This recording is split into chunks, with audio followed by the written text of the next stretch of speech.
నమస్తే అండి. రత్నభాస్కర్ ఛానల్కి మీ అందరికీ స్వాగతం. మాటామంతి కార్యక్రమానికి. ఈ కార్యక్రమంలో ఈరోజు ఒక విషయం గురించి నేర్చుకుందాం. అంటే దీంట్లో చాలా విషయాలు ఉంటాయి. మనం ఏం నేర్చుకోవాలి, వీటిని ఏం నేర్చుకోవాలి అనేది మనం ఇప్పుడు చూద్దాము. దీనికి ముందు విషయం చెప్తాను మీకు, దీనికి దగ్గరగా ఉన్నది. మనకి అత్రి మహామునికి అనసూయకి పుట్టినటువంటి త్రిమూర్తుల స్వరూపమైన దత్తాత్రేయుడు ఉన్నాడు కదా.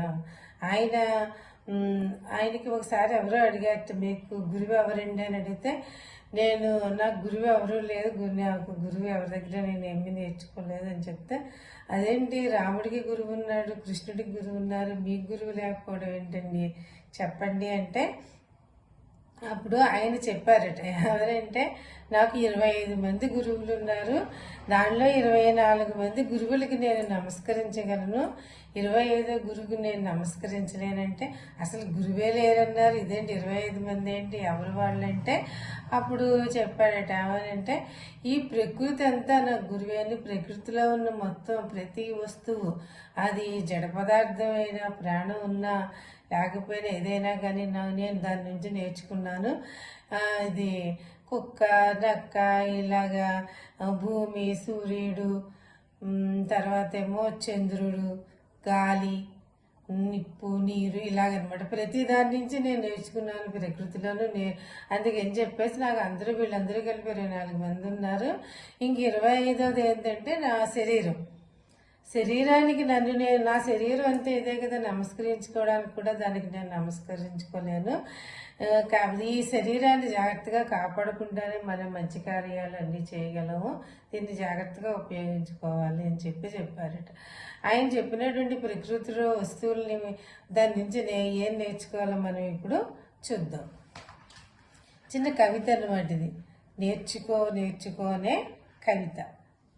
నేర్చుకో ఓర్పుగా నేర్చుకో. అంటే మరి ఏ విషయం నేర్చుకున్నా కానీ సహనంగా నేర్చుకోవాలి. మనకి ఏది వెంటనే వచ్చేది, కొంత ఓపిక పడితే అప్పుడు మనకి ఆ విషయం మనం నేర్చుకోగలుగుతాం అన్నమాట.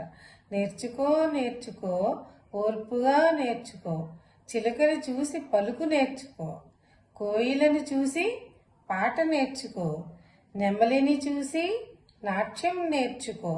నేర్చుకో ఓర్పుగా నేర్చుకో. హంసను చూసి జ్ఞానం నేర్చుకో, కుక్కను చూసి విశ్వాసం నేర్చుకో. నేర్చుకో ఓర్పుగా నేర్చుకో. తేనెటీగను చూసి త్యాగం నేర్చుకో, చీమను చూసి శ్రమ చేయడం నేర్చుకో. నేర్చుకో నేర్పుగా నేర్చుకో. పిల్లిని చూసి వినడం నేర్చుకో.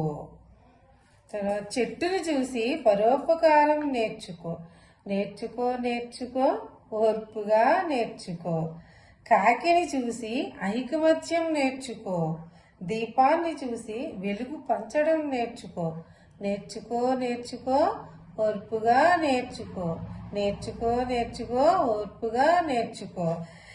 మనకి ఏం నేర్చుకోవాలో తెలుసుకున్నాం కదా. ఇప్పుడు ఏంటంటే మనం ఏం నేర్చుకోకూడదో తెలుసుకుంది. ఏం చెప్పారంటే, మనం మనిషిని చూసి ఏం నేర్చుకోకూడదు, మిగతా అన్నిటిని చూసి నేర్చుకోవచ్చు, కానీ మనిషిని చూసి ఏం నేర్చుకూడదు అంటే సమయానుకూలంగా రంగులు మార్చడం, ఎక్కడికి వెళ్తే వాళ్ళకి అనుకూలంగా భజన చేయడము, వాళ్ళ ముందు ఒకలా మాట్లాడడం, పొగడ్డం, ఆ తర్వాత వాళ్ళని విమర్శలతో ముంచెత్తడం, వాళ్ళ మీద పక్క వాళ్ళకి చాడీలు చెప్పడం, ఇలాగనమాట. ఈ విధంగా మనిషి ఉంటాడు. ఆ విధంగా మనం వాళ్ళని చూసి, అటువంటి మనుషులను చూసి మనం అటువంటి విషయాల్ని అంటే రంగులు మార్చడాన్ని మనం నేర్చుకోకూడదు.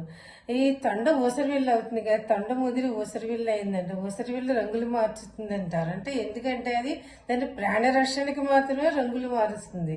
కానీ మనిషి ఏంటి, మనకు అనుకూలంగా జరగాలని చెప్పి ఎదురువాళ్ళకి హాని చేయడానికైనా సిద్ధపడి అలా ప్రవర్తిస్తాడనమాట. అందుకని మనం మనిషి నుంచి అలా రంగులు మార్చడాన్ని, నాటకాలు ఆడడాన్ని నేర్చుకోకూడదు. ఇదన్నమాట. మీరందరూ విన్నందుకు కృతజ్ఞతలు.